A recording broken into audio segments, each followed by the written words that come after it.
cakupan materinya simak berikut ini. Oke. Jadi cakupan materi kali ini yang pertama yaitu tentang bagaimana cara mengidentifikasi bentuk-bentuk persamaan linier satu variabel. Persamaan linier satu variabel. Next, yaitu yang kedua ini yang inti yaitu tentang bagaimana caranya menentukan penyelesaian dari suatu PLSV atau persamaan linier satu variabel. Nah, yang ketiga ini tentang penerapan atau tentang soal cerita tentang PLSV. Nah, ini merupakan materi inti PLSV itu ada 3, tapi yang paling utama yaitu yang tengah ini ya. Kalau yang pertama ini merupakan awalnya ya, pengantarnya, yang kedua ini intinya, kemudian yang ketiga ini penerapannya. Oke, lanjut. Ya, oke, kita mulai dari yang pertama yaitu bagaimana cara mengidentifikasi bentuk PLSV. Mengidentifikasi itu apa? Mengidentifikasi itu kita memilih mana yang termasuk PLSV dan mana yang bukan termasuk PLSV. Ya, sekarang ada soal seperti ini. Manakah yang merupakan PLSV?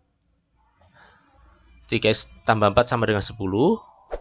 Oke, ini tanda lebih dari, ini 3x kuadrat sama plus 4. Nah, ada 1, 2, 3, 4, 5. 5 kalimat matematika. Ini manakah yang termasuk PLSV? Yang pertama kita harus tahu dulu PLSV. P itu adalah persamaan. L linear, SV satu variabel. Berarti kita lihat P. P itu persamaan. Berarti kita lihat yang tandanya sama dengan. Nah, yang nomor 2 ini pasti bukan. Kenapa? Karena dia ini bukan persamaan. Karena yang dimaksud persamaan itu pasti lambangnya sama dengan. Ini bukan. Ya. Terus kemudian satu variabel. Lah variabelnya hanya satu. Kalau variabel ada 2 berarti bukan PLSV. Ya. Oke, kita lihat yang pertama. Nah, yang pertama ini merupakan PLSV. Ya. Persamaan linear satu variabel. Yang kedua ini bukan PLSV. Kenapa? Karena di sini tandanya bukan sama dengan. Jadi kalau tandanya lebih dari, kurang dari, ya atau lebih dari sama dengan itu bukan PLSV. Itu ada di bab yang ada di materi yang akan kita bahas berikutnya. Yang nomor 3 ini bukan PLSV. Kenapa? Karena tidak linear. Nah, linear itu apa sih? Linear itu kalau kita lihat pangkatnya 1. Jadi kalau kita lihat ini kan nggak ada pangkatnya. Sebetulnya ada tapi 1, nggak usah ditulis. Nah, kalau misalkan pangkatnya tidak 1, 2, 3, setengah, atau min 1, dan sebagainya, ini bukan PLSV. Sehingga nomor 3 ini bukan PLSV. Kemudian nomor 4, apakah ini ada sama dengannya? Iya. Apakah linear? Apakah pangkatnya semuanya 1? Iya. Apakah variabelnya ada 1? Kok ada 2 ini? Oh, ada 1 ini ya. Jadi memang sekilas ada 2, tapi kita harus tahu variabel. Variabel itu kan lambang atau huruf. Nah, hurufnya ada berapa di sini? Ada 1, yaitu apa? Y, ya kan? Hanya Y saja, sehingga variabelnya itu hanya 1 dan bisa dimasukkan ke dalam kategori PLSV. Nah, yang kelima ini sama dengan yang keempat, cuman di sini bedanya variabelnya ternyata beda ya. Ini X, ini Y. Berarti ada 2 variabel. Berarti ini bukan PLSV, bukan satu variabel, sehingga ini bukan termasuk persamaan linear satu variabel. Ya, semoga bisa dipahami. Kita akan lanjut.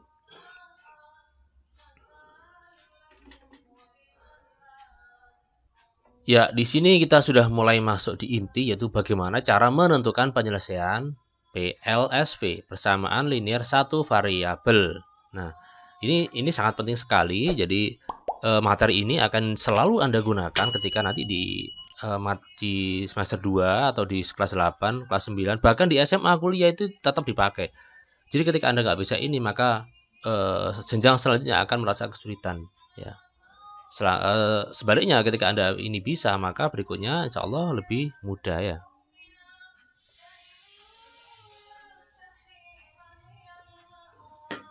Oke, next. Yang pertama kita harus tahu dulu apa sih yang dimaksud dengan penyelesaian PLSV itu. Ya. Misalkan saya punya PLSV X tambah 3 sama dengan 11. Ini pasti kita bisa menentukan nilai X-nya berapa. Ini kan sama aja dengan bilangan berapa. Kalau ditambah 3 itu hasilnya 11. Berapa? Ya, betul, yaitu 8. Kenapa? Karena 8 tambah 3 itu 11. Nah, 8 itu ini merupakan suatu penyelesaian dari bentuk X plus 3 sama dengan 11. Ya, karena kalau 8 tambah 3 sama 11. Ini kita masukkan, X-nya kita ganti 8. 8 tambah 3 kan 11. Ya, ini juga 11. Oh, benar. Kalau X-nya kita ganti 2.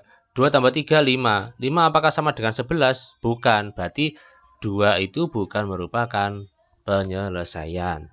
Jadi penyelesaian itu nilai pengganti suatu variabel ini kita ganti angka berapa agar kalau dimasukkan itu hasilnya itu ruas kiri dan ruas kanan sama dengan itu sama.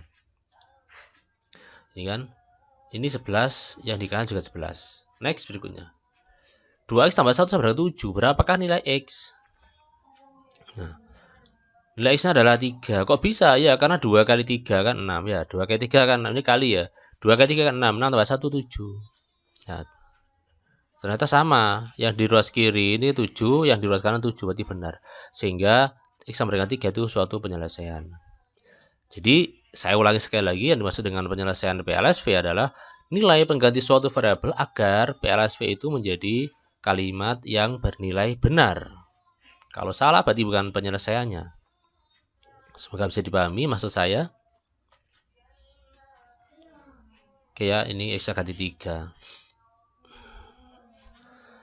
Nah, masalahnya bagaimana cara mencari penyelesaian PLSV? Kalau tadi kan langsung saja ya. Nah, langsung itu bisa kita lakukan manakala angkanya itu bulat, angkanya itu positif atau kecil, enak. Tapi kalau angkanya besar, kalau angkanya itu koma atau negatif, ini akan kita merasa kesulitan. Berarti kita perlu cara, kita perlu prosedur, kita perlu langkah-langkah yang harus dilakukan. Ya. Oke, sekarang bagaimana caranya kita bisa menentukan penyelesaian PLSV? Nah, ini ada yang pertama kita harus menggunakan cara yang dasar dulu. Ini harus Anda kuasai, nggak boleh langsung cara cepat, tapi harus cara dasar dulu. Misalkan di sini kita punya 2x plus 1 sama dengan 7. Tadi kan kita tahu bahwa ini merupakan penyelesaiannya ada x sama dengan 3 ya tadi ya. Nah, sekarang kita ini. Oke, untuk menyelesaikan PLSV, maka kita berusaha agar x itu di kiri sama dengan ini tidak ada angkanya sama sekali. Jadi misalkan ini ada plus 1, ya plus 1 ini harus kita hilangkan. Bagaimana cara menghilangkan plus 1? Ya jangan dihapus, nggak bisa ya. Untuk menghilangkan plus 1 maka kita akan kurangi saja dengan 1. Karena 1 kurangi 1 kan 0. Nah ini kurangi 1. Karena di ruas kiri dikurangi 1, maka di ruas kanan harus kurangi 1 juga. Harus adil. Ya, ini kita belajar keadilan. Ruas kiri dan ruas kanan harus sama perlakuannya.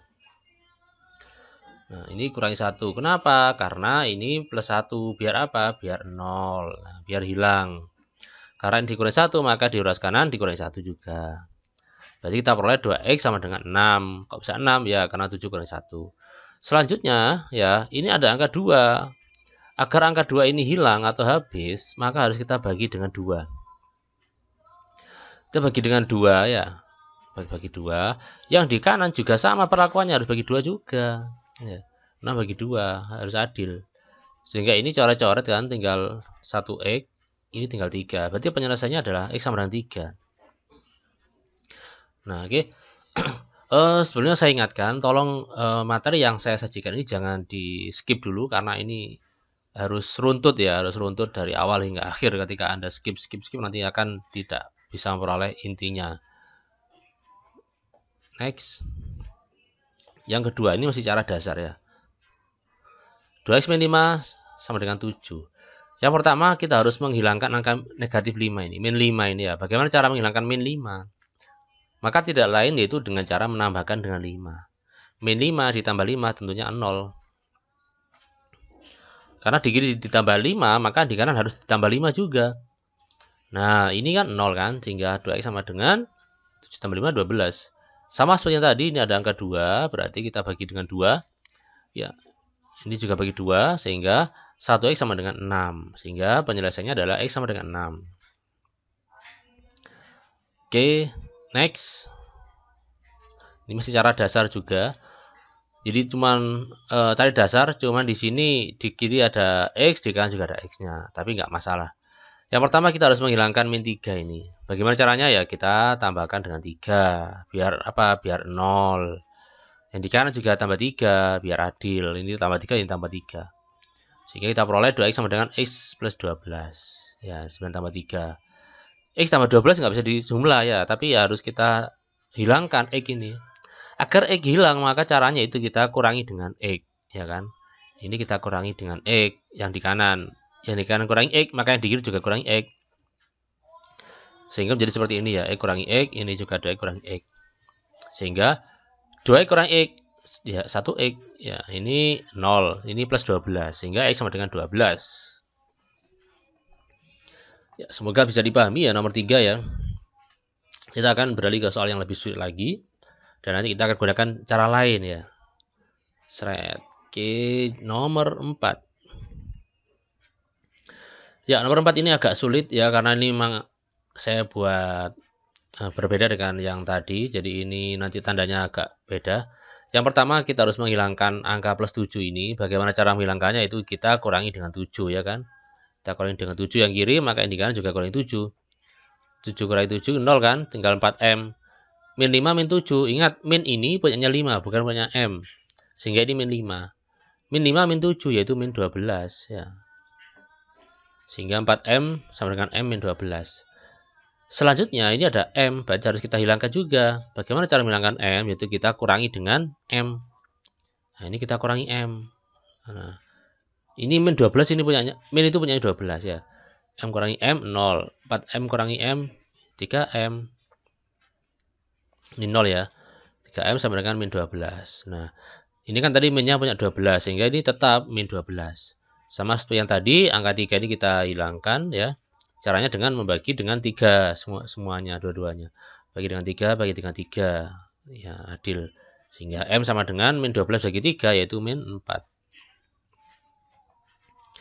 Nah, ini merupakan cara yang dasar yang harus Anda kuasai sebelum Anda beralih ke cara-cara yang lebih cepat. Ya, ini wajib dikuasai, wajib dipahami. Jadi jangan sampai Anda lompat. Ya. Oke, sekarang kita akan gunakan cara yang kedua, cara yang lebih cepat tapi hampir sama ya, hampir sama. Cara cepat ini bisa Anda terapkan manakala Anda sudah memahami cara-cara dasar. Oke, next.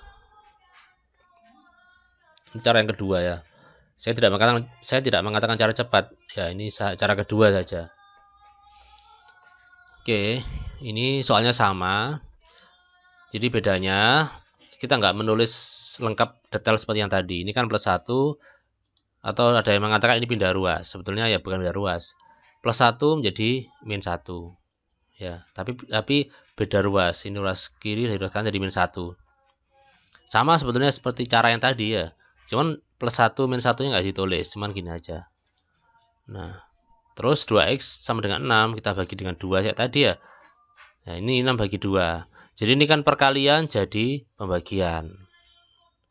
Ini kan penjumlahan jadi pengurangan. Ini perkalian, 2 itu 2 kali x, jadi pembagian. Nah, x sama dengan 3. Ya, berikutnya. Agak sulit. Ini min 3 ini kita pindah ke kanan ya. Min 3 kita pindah ke kanan, seret. Nah, pengurangan jadi penjumlahan. Sehingga x ini. Terus kemudian ini x ini kan juga positif, berarti pindah jadi pengurangan, seret. Sehingga ini jawabannya x sama dengan 12 ya.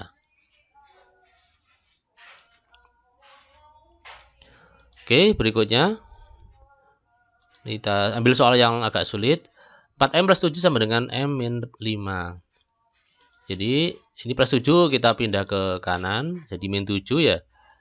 Terus M ini kan positif, pindah ke kiri jadi min M. Nah, ini agak saya percepat ya biar lebih singkat. Plus 7 pindah ke kanan jadi min 7 karena ini penjumlahan jadi pengurangan. Ini juga ini kan penjumlahan positif jadi pengurangan. Plus 7 jadi min 7. Plus M jadi min M. Seret min M, seret min 7. 4M kurangi M, 3M. Min 5, min 7, min 12. Ya, ini sama seperti tadi, 3M. 3 kali M, jadinya M sama dengan min 12 dibagi 3. Nah, Jadi ingat ya, ini plus 3 ini kalau jadi bagi itu tandanya tetap, bukan jadi berbeda. Jadi tandanya tetap. Nah, ini merupakan cara menentukan penyelesaian PLSV, cara pindah ruas atau cara yang kedua. Jadi kalau pindah ruas itu kesimpulannya kalau positif jadi negatif, kalau negatif jadi positif. Tetapi yang harus diingat kalau dia itu merupakan perkalian itu tandanya tetap. Cuman dia menjadi bagi ya. Itu yang harus Anda catat. Jangan sampai salah memahami. Ya, kita beralih ke soal cerita ya. Karena biasanya ya soal cerita ini selalu saja diberikan. Nah, ini wajib ini. Soal cerita tentang PLSV ini di sini saya berikan 2 saja contohnya. Yang pertama tentang usia ya. Usia Adi lebih muda 7 tahun daripada usia Budi. A dan B. Jumlah usia mereka 43 tahun. Jumlah berarti keduanya Adi dan Budi di jumlah itu harusnya 43. Tentukan usia keduanya. Jadi kita misalkan ya, Budi itu X. Loh, kenapa kok Budi yang X? Kok nggak ada yang X? Oh, bebas, terserah kita. Karena kalau Budi yang X, berarti kalau Adi X kurangi 7. Loh, kenapa kok X min 7? Karena Adi itu lebih muda 7 tahun daripada usia Budi. Berarti Budi yang lebih tua. Sehingga kalau Budinya X, ya Adinya X min 7. Kalau Adinya X, ya Budinya X plus 7. Ya, karena Budi itu lebih tua. Adi yang lebih muda.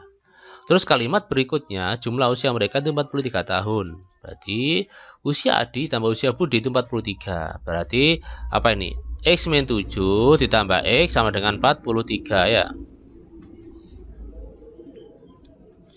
X min 7 itu nggak bisa ditambah jumlah, bisanya X dengan X. Ingat min 7 itu min itu punya 7, bukan punya X ya. Sehingga X tambah X ya 2X. Min 7 ya tetap min 7. Nah, ini kan sudah merupakan suatu bentuk PLSV. Caranya seperti yang tadi ya, kita pindah. Min 7 pindah jadi plus 7 ya kan. Berarti 2X sama dengan 50. Ini ada angka 2, berarti kita harus hilangkan. Caranya bagaimana? Kita bagi dengan 2. Berarti 50 bagi 2 berapa? 25. X tadi apa? X tadi itu adalah Budi. Nah, ini kita kembalikan ke soal. Jadi kalau soal cerita itu harus kita kembalikan ke soal yang tadi. Tadi intinya apa? Usia Budi dan usia Adi. Budi itu apa? Budi itu X. Berarti ya Budi sama dengan 25 tahun. Nah, kalau Adi kan X min 7. Berarti 25 kurangi 7 berapa? 18 tahun. Ya, jadi seperti ini.